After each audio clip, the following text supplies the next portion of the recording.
This old beater got a tune-up.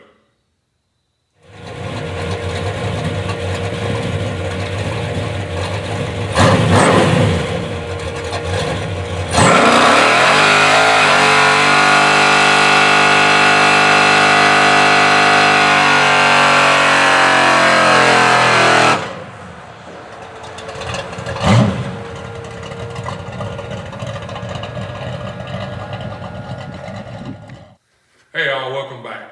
Now that I got the nitrous system all dialed in, I wanted to take y'all through and show y'all what I did to finish my nitrous system. In a previous video, I installed my Nitrous Express mainline plate system, but I mainly only did the mechanical side of things. So in this video, I'm going to show y'all the electrical side of the install as well as all the extras that I installed with the system. So I'm about to dive in and show you all the parts and pieces and how I went about setting that nitrous system up and how it all works. For starters, the NX mainline system is a very basic system. So I added a Purge Kit, a Nitrous Express Purge Kit, as well as a automatic bottle blanket heater. And I also ordered, since I run a trans brake, I ordered a trans brake interrupt switch relay from NX so that I can dial my nitrous system in really well. It all works well together, so I'm really happy about that. So I'll dive in and show you all the features of my nitrous system right here. All right, so to ensure that you get a good clean shot of nitrous and have consistent amount of nitrous each pass, you want to make sure that you have your nitrous bottle at a good steady temperature. The higher the temperature of the bottle is, the more pressure the nitrous is inside the bottle. So what I went ahead and did, and I showed it in another video, was that I bought a bottle blanket heater. But it's really easy to wire up. Matter of fact, my buddy James wired this up while I was under the hood. We was in such a hurry trying to get things done. I actually let him wire this up, and he did a good job. Just wire it up, and it's got a switch on it to turn on and off the bottle heater at a preset pressure. So it works good, and I learned after using it that it does take just a little bit of time for it to actually heat the bottle up from dead cold, especially from having it cold from getting the bottle filled. It takes it a few minutes to get the bottle hot. But once it gets up to temperature, it works really well, and you can actually feel it keeping the bottle hot, and you'll feel that the blanket itself will be warm or cold as it's turning itself on and off. So I'm really happy with it. It's I kind of turn it on and forget about it kind of setup. So I really like that, and just that simple. The wiring instructions pretty easy. James had this done in probably 15 minutes or so as he was trying to tidy up the wire, make it look pretty. So this works. I'm gonna move on to the next step. All right, so the next thing is, because I'm running a trans brake and I'm wanting to launch on the nitrous right off the trans brake, is I'm actually using a trans brake interrupt relay, which NX sells, and they have instructions on how to wire it up. And what it does is, when I'm actually on the trans brake, it interrupts the signal going to the nitrous, so that whenever I get on the nitrous, you can hear me clicking the trans brake button right here. That's a trans brake solenoid locking up. When I press the trans brake button, it kills the signal to the nitrous, and that way when I roll up and stage in the beams, so I get on the trans brake and go to wide open throttle, I won't have any nitrous spraying. But as soon as I release on the trans brake, it turns the nitrous on, and I get the shot of nitrous on my wide open throttle switch. So it's dead consistent every time, so I get good, consistent, and clean runs on it. So I got everything armed up. So I'm gonna show you how everything works. And basically, pull in, and you do your burnout and everything with your nitrous turned off. And I have a switch to arm it. Just arm the nitrous. And after you do the burnout, you roll up to the lines.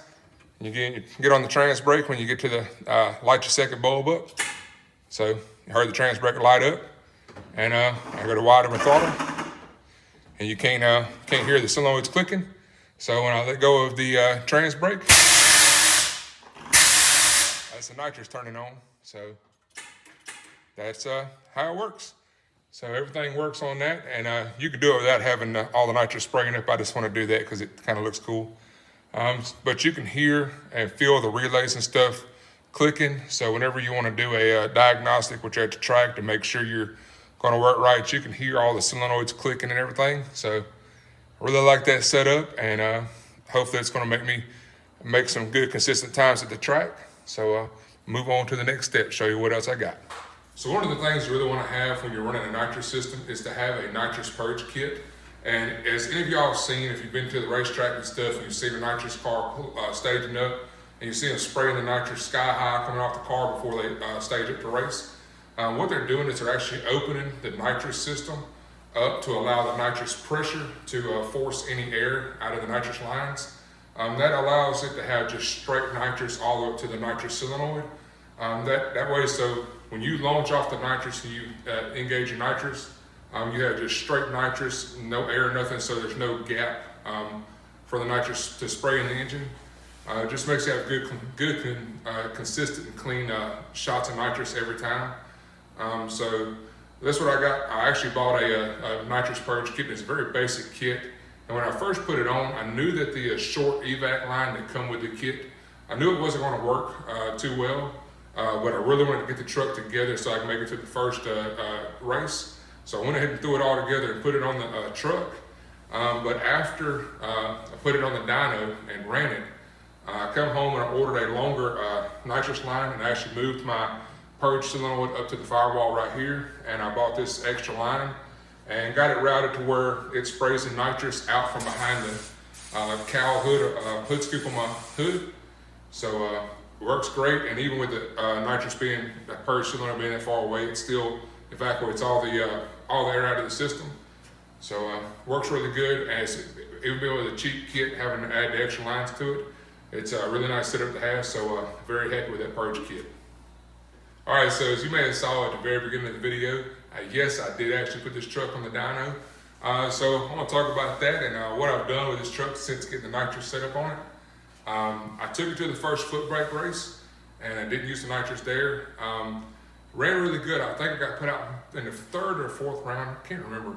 I think it was the fourth round I got put out. But I had a really good time. Me and my buddy James, we went to the track and had fun and stuff. And that Sunday about midday and stuff, I was messing around in the shop, and I got a phone call from James. He's like, "Hey man, you come put your truck on the dyno?" And I was like, "What?" So he said he was actually at his friend's shop, who's got he has a chassis dyno. And I was like, man, I've been wanting to put it on the dyno and talked about doing it, but I had a whole list of things that I wanted to get done to the truck before I actually put it on a dyno. I wanted to run through and do some tuning and working on some things.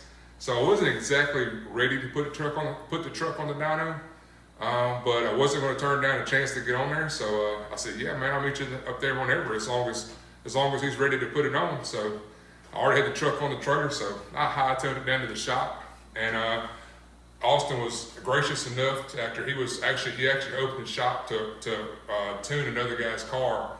So he was absolutely gracious, and Austin's a cool guy. He went ahead and put the truck on the dyno, and we just kind of got acquainted with the truck and talking about things and goofing off as it was late Sunday afternoon. But we did do a baseline setup on the truck. We run it naturally aspirated, and then we changed the plugs and ran a couple passes, checking the timing and stuff, and having the locked out timing. So we got the timing set up where we wanted it, made a couple good passes, checked the plugs and everything, and it made a little over 315 horsepower on the naturally aspirated, and about 450 horsepower, and that's to the rear tires. So I was really happy with that, considering that I knew that certain things I wanted done to the truck to fix it. I hadn't even readjusted the valves. I thought about that just before I actually got to the dyno. We didn't have time to run the valves or anything like that, so I just want to run it as it was. So after we got the baseline naturally aspirated, we warmed the bottle up and made some passes, and it made a little over 415 horsepower and a little over 550 foot-pounds of torque on the nitrous, and that's with a 100 shot of nitrous. So true to form, it was a 100 horsepower shot of nitrous. So the truck ran great, and I was so happy. I ran it all those passes, and everything that I'd done to the truck this winter worked out really nice. I was happy with it. But as I was purging the system, that's when I really for sure knew that my Purge Kit wasn't right. So I went ahead and afterwards I did this. And after I got back from the dyno, I've already ran my valves. The truck runs better now than it ever has. And I've got some other things done to the truck, and I'm actually waiting to go to the track this weekend. James actually got his car ready to go, so we had his car in here. We're doing a bunch of work to it. So he's got a Trans Am that is race ready. So as soon as the track is open, hopefully this weekend we're gonna make it to the track. We're gonna have his car making his first ever passes, and he's built that car front to back, and he is so stoked to get that car on the track. And I'm so happy to see him run his car, and I'm ready to run mine on the Nitrous. So the next time you see this truck, it will be on the track. The Nitrous bottle will be good and hot, and we'll see what this old booter with the big block can do. And might even try to talk James into heading his car up against mine, having a little grudge race at the track. So hopefully we get that done, and hope to see y'all there. So I hope this video was fun. I hope you enjoyed it. And if you did, make sure you like and subscribe at the bottom of the page, and keep on coming back to Alliecat Customs.